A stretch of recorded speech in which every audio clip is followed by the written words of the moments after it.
there is really no formula anymore. If Right. there's one thing that I notice when I do talk to a whole bunch of different artists about the way that they make albums. Very rarely do I find two different acts that are doing things the same. Some people find value in pre-production. Other people just want to go into the studio and just record the songs exactly as they're writing them in the studio so that they don't have any time for pre-production.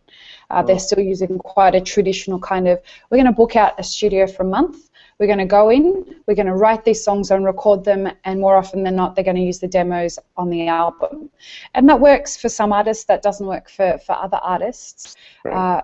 In my own experience, when I created my own album, Laundry After Midnight, it was a 2-year process, and it was an electronic dance music album, so the whole thing happened very different than my previous releases. I was never in the studio with anybody, and everything that I wrote very isolated. I sent them to my producer here in Australia. I was living in LA at the time. I would send the files over to him. He would work on them and then send them back to me, and we would go backwards and forwards for weeks on a song before we decided on a particular direction. So that was kind of our way of doing pre-production. And there were some songs, one song in particular, we went through 170 different versions of that song before we decided just on the direction that the song was going to take. So, Yes. you know, I guess it's the beauty of the way that albums can be made now is that you can pick your own path. You can pick the way that you're going to do it yourself based on your skill set, based on your budget, based on what you have access to and the talent that you have access to.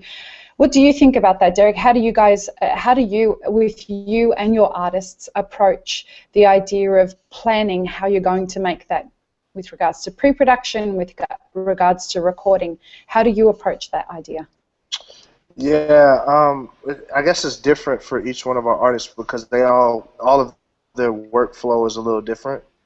But you know, I can give you some examples. My workflow is I'm a producer as well, so 9 times out of 10, 9 times out of 10, by the time I'm laying vocals on it, it's pretty much ready to go. Besides a couple things in post production. Another thing as far as hip hop is not really as organic as other art forms. So you can do a lot of it in the box with keyboards and all of that. So that kind of makes a lot of the front end work not as heavy, you know, as far as a band is concerned. You know, most of the time.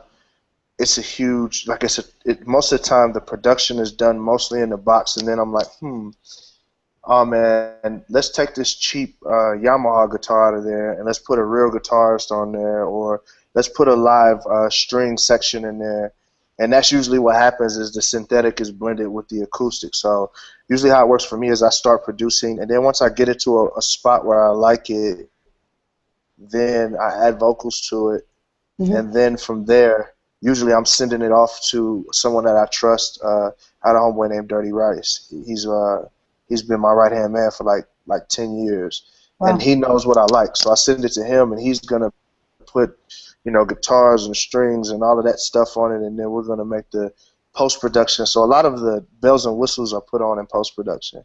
But then out of there, it's pretty much a wrap.